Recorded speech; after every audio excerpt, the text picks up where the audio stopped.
సీరియల్లో సినిమాలో నటించాలనుకుంటున్నారా? అయితే వెంటనే మా యాక్టింగ్ స్కూల్లో జాయిన్ అవ్వండి. నమస్తే రామ్ గారు. నమస్తే అండి. మామూలుగా మన ఇండియాలో అండి, మన భారత సంస్కృతి అన్న, మన భారతదేశంలో ఉన్న పద్ధతులు కానీ, ఒక పెళ్లి కానీ, ముఖ్యంగా ఇండియా అంటేనే పెళ్లికి ఒక మంచి పేరుంది మనకు. సంస్కృతి సాంప్రదాయాలకు పుట్టినిల్లు భారతదేశం అంటారు. ఇప్పుడు మాత్రం నిజంగా చెప్పుకోనికి ఎంత సిగ్గుచేటుగా ఉందంటే, వాయి వరుసలు లేకుండా దారుణంగా తయారైంది మన దాంట్లోనే అనిపిస్తుంది. ఆ పెళ్లి అన్న దానికి ఎంత విలువ ఉందో ఇప్పుడున్న వాళ్ళు ఆ విలువ లేకుండా చేస్తున్నారండి. అంటే ఎవరిని లవ్ చేస్తున్నాం, ఎవరిని పెళ్లి చేసుకుంటున్నాం అన్న ఇంకిత జ్ఞానం కూడా లేకుండా మనం చూసుకుంటే అక్కా తమ్ముళ్ళు ప్రేమ పెళ్లి ఏందండి ఇది? అమ్మ వీళ్ళమ్మ వాళ్ళమ్మ అక్క చెల్లెలు, సొంత పెద్దమ్మ పిన్నమ్మ పిల్లలు, వీళ్ళకి అసలు ఫస్ట్ ఎందుకంటే అలాంటి ఆలోచనలు వస్తాయి? ఒకలాంటి ఫీలింగ్స్ రావడం కూడా తప్పే కదా.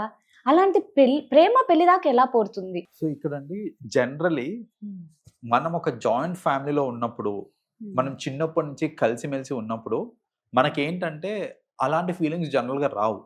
మోస్ట్ ఆఫ్ ఎందుకంటే చెప్తూ ఉంటారు, అరే మీ అన్న మీ చెల్లె పిలవడం కూడా అన్న అని పిలవడము, చెల్లె అని పిలవడము, ఇలాంటివి జరుగుతున్నప్పుడు ఏమంటే మనకి అలాంటి ఫీలింగ్స్ రావడానికి స్కోప్ చాలా తక్కువ.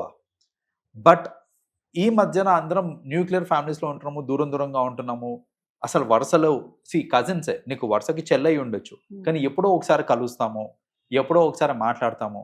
అలాంటప్పుడు ఏంటంటే అదొక అవతల అంటే ఒక స్ట్రేంజర్ని కలుస్తున్నట్టే, ఒక తెలియని పర్సన్ని కలుస్తున్నట్టే.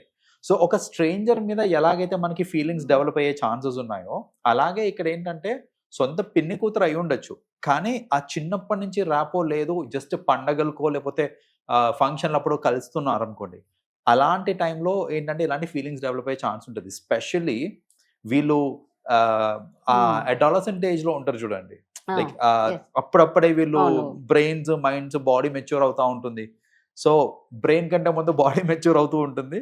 అండ్ దట్ ఈస్ వెన్ వీళ్ళు ఏంటంటే ఇలాంటి కమిట్మెంట్స్కి వస్తూ ఉంటారు అనమాట. సో మన ఇద్దరం పెళ్లి చేసుకుందాము, తప్పేంటి పెళ్లి చేసుకుంటే అని ఇంకో ప్రాబ్లం ఏంటంటే వీళ్ళకి వచ్చే అంటే వాళ్ళ వాదన ఎలా ఉంటుంది అంటే, సొంత అక్క చెల్లె కాదు కదా మేము అని వాళ్ళు అనుకుంటారు.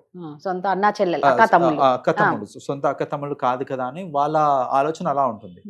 సొంతం కాకపోయినా కూడా అట్లీస్ట్ వరస కన్నా వాళ్ళు ఇచ్చేయాలి కదా, లైక్ సొంత పిన్ని కూతురే కదా. సో అది ఆలోచించాలి.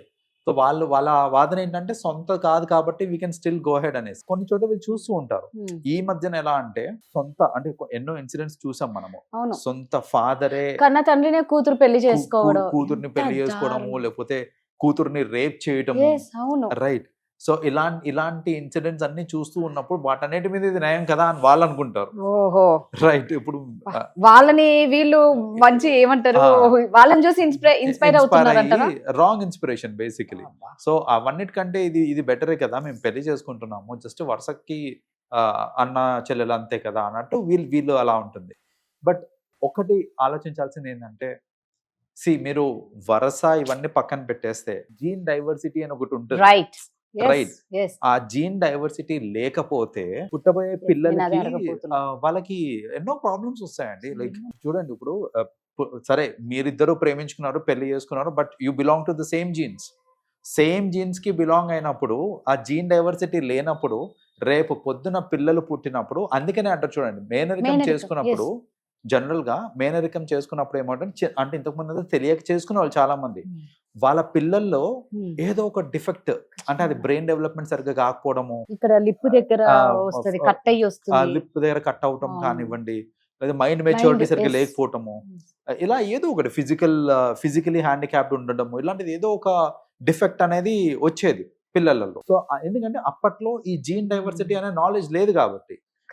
అట్లీస్ట్ కరెంట్ జనరేషన్ కి ఈ జీన్ డైవర్సిటీ అంటే ఏంటి అనే నాలెడ్జ్ ఉంటే ఇలాంటివి చేయకుండా ఉంటారు. ఎందుకంటే ఎప్పుడన్నా సరే అవుట్ సైడ్ ది జీన్స్ ఉంటేనే మనకి పిల్లలు హెల్తీగా ఉంటారు.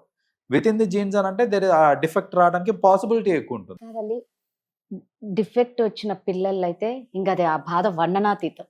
సరే ఏదో గాడ్ గ్రేస్ ఏ డిఫెక్ట్ అవ్వలేదు, కానీ వాళ్ళు ఎలా సొసైటీలో ఎలా తిరుగుతారు, ఏం చెప్పుకుంటారు, మీరు ఏం చెప్తారు, ఇటు అమ్మని ఏం పిలుస్తారు వీళ్ళమ్మని, ఇటు వీళ్ళమ్మని ఏం పిలుస్తారు, అసలు ఏందండి అంతా ఎంత గందరగోళంగా ఉంది ఇది. మొత్తం లైఫ్ లాంగ్ ఇది ఉంటుంది. అంటే మీ ఇద్దరితో అయిపోలేదు ఈ problem. It is not about just 2 individuals కదా, ఇట్స్ అబౌట్ 2 ఫ్యామిలీస్. అదే నేనంట, మీ ఇద్దరి వరకే అది అయిపోదు. ఏదో డ్రెస్ కొన్నామా నీ వరకే ఉంటది, ఓ వస్తువు కొన్నామా నీ వరకే ఉంటది. కానీ ఇద్దరు మనుషులు కలిసినప్పుడు 2 ఫ్యామిలీలు నెక్స్ట్ తరతరాలకు ఎఫెక్ట్ పడుతుంది కదా ఇలాంటివి. అవును అవును అవును. మిమ్మల్ని చూసి Definitely. సొసైటీ ఏం నేర్చుకుంటది? కరెక్ట్. సో ఇట్లా వీ హ్యావ్ అంటే ఇవన్నీ కన్సిడర్ చేసుకోవాలి. అంత ఆలోచన ఉంటే అసలు అక్కడ దాకా వెళ్ళరు. అదే అండి, అసలు వీళ్ళకి నెక్స్ట్ స్టెప్ ఏం తెలియదేమో, అంటే వద్దు అంటే మాకు. ఆ టైం కి సరే మనం ఒకరికంటే ఒకరు ఇష్టము కాబట్టి మనం పెళ్లి చేసుకుందాం అని ఆలోచిస్తున్నారు, కానీ ఫ్యూచర్ లో మనకి ఎలాంటి కాంప్లికేషన్స్ వస్తాయి అనే థాట్స్, అలాంటి ఆలోచన కూడా లేవేమో నాకు తెలిసి వీళ్ళకి. మీరు అన్నట్టు ఈ ఉమ్మడి కుటుంబాలు లేకనే ఇంత దారుణంగా అవుతుందేమో అనిపిస్తుంది రామ్ గారు. ఆబ్వియస్లీ, ఎందుకంటే ఇప్పుడు ఎవరన్నా సరే ఉమ్మడి కుటుంబంలో ఉన్నప్పుడు చిన్నప్పటి నుంచి చెప్పుకుంటూ వస్తారు, అరే నీకు చెల్లెతో సమానము, లేకపోతే నీకు చెల్లెనే అనేసి, చెల్లెతో సమానం కాదు నీకు చెల్లెనే ఆ అమ్మాయి అని చిన్నప్పటి నుంచి ఆ ఫీడింగ్ అనేది ఉంటే వాళ్ళకి ఆ థాట్స్ రావు, అది లేకనే. మామూలుగానే ఇప్పుడు అసలే కాలాలు బాగలే అంటే బయట వచ్చి ఏం చేయనవసరం లేదు, ఇంట్లో వాళ్ళే చెరగొట్టుకుంటున్నారు. అదే. థ్యాంక్ యూ అండి. Yeah, welcome.